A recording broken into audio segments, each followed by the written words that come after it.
दोस्तों, क्या Netanyahu Israel का आखिरी प्रधानमंत्री होगा और क्या इसके बाद सारा कंट्रोल, सारी पावर जो इसराइल और अहले यहूद की है उसे उठाकर अपने मसाहा के हाथों में देना है, जिसे मुसलमानों में दज्जाल समझा जाता है।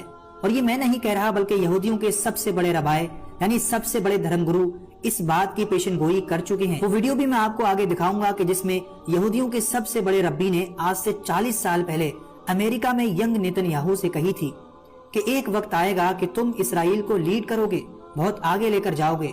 उसके साथ ही मसाहा के बारे में ऐसी बात कही थी जिसे सुनने के बाद आप भी हैरान हो जाओगे। सबसे पहले आइए आपको वो वीडियो दिखाते हैं कि जिसमें ये रबाए नेतन्याहू को डांट रहा है और खुले अल्फाज में ये कह रहा है कि तुम्हें जल्दी करनी है, किसी तरह से हमारा मसीहा जल्द से जल्द आए। आप पहले ये वीडियो जरूर देखिए, फिर आपको इसके पीछे की पूरी हकीकत बताएंगे।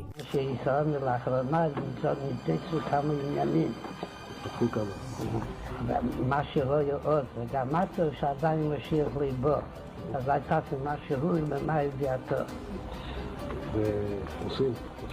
तो दोस्तों, आपने इस पूरी वीडियो में देखा, ये वीडियो आज की नहीं है बल्कि आज से कई साल पुरानी है, जब ये बंदा प्रधानमंत्री भी नहीं बना था बल्कि एज ए एम्बेसडर इसको अमेरिका में भेजा गया था। उस वक्त इस रबाई ने कहा था कि तुम इसराइल को बहुत आगे लेकर जाओगे और एक वक्त आएगा कि तुम इसको लीड करोगे।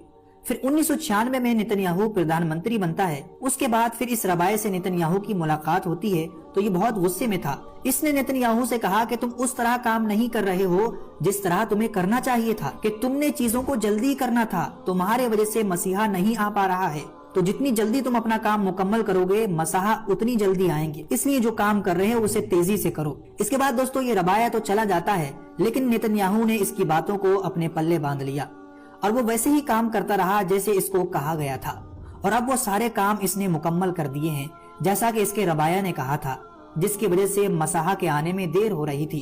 और अब ये वो वक्त आ गया है कि नेतन्याहू के बाद जिसे मुसलमान दज्जाल मानते हैं वो गद्दी पर बैठेगा और सारा कंट्रोल पावर उसके हाथ में आ जाएगी, क्योंकि जो भी चीजें होनी थी, जो माहौल तैयार करना था मसीहा के आने के लिए, वो सारा काम इस बंदे ने कर दिया है। और यहूदी अब चाह रहे हैं कि अब वो वक्त आ गया है कि हमारा मसीहा आए और वो इसराइल को लीड करे, जिसका इंतजार हम हजारों सालों से कर रहे थे। और दोस्तों ये बात कोई मैं अपनी तरफ से नहीं कर रहा बल्कि मैंने खुद आपको वीडियो में दिखाया। इसराइल के सबसे बड़े रबाए, मतलब कहा जाए तो सबसे बड़े धर्मगुरु ने आज से 40 साल पहले ये पेशनगोई की थी। और यहूदी इस रब्बी को ऊंचे दर्जे का धर्मगुरु मानते हैं। जैसे ईसाइयों में पोप होते हैं वैसे ही इस रब्बी की हैसियत थी और आज भी है। इसके बताए हुए कामों पर वैसे ही अमल होता रहा और अब वो वक्त आ गया है कि जब नेतन्याहू गद्दी से हटेगा तो इस गद्दी पर बैठेगा उनका मसीहा, उनका मसाहा। और इस बारे में कई आर्टिकल में भी दावा किया गया है। इसराइल के बड़े बड़े आम और खास लोग इस बात पर डिस्कशन कर रहे हैं कि हाँ, नेतन्याहू आखिरी प्रधानमंत्री है और इसके बाद जो हुकूमत है, जो पूरा कंट्रोल है, वो उस मसाहा के हवाले किया जाएगा कि जिसके आने का इंतजार सैकड़ों नहीं बल्कि हजारों सालों से किया जा रहा था। और ये लोग ये सारी बातें, ये सारी दावे हवा में नहीं कर रहे बल्कि ये सारी बातें, ये सारे दावे उस इंसान की तरफ से किए गए हैं कि जिसको अगर मौजूदा दौर में यहूदियों का सबसे बड़ा रबाए या सबसे बड़ा धर्मगुरु कहा जाए तो शायद गलत ना होगा।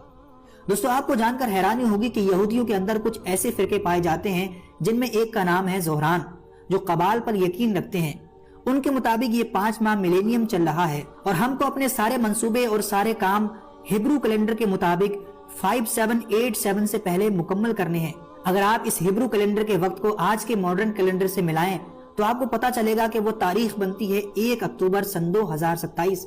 यानी इस पर्टिकुलर ग्रुप के हिसाब से तो 2 साल का वक्त है जिसके अंदर इनको अपने सारे मिशन पूरे करने हैं, अपने टारगेट पूरे करने हैं ताकि इनका मसीहा आ सके। अगर आप इस रबाए के फैसले को समझें, इसकी बातों का अहम हिस्सा निकाले तो 3 बातें ये कहता है।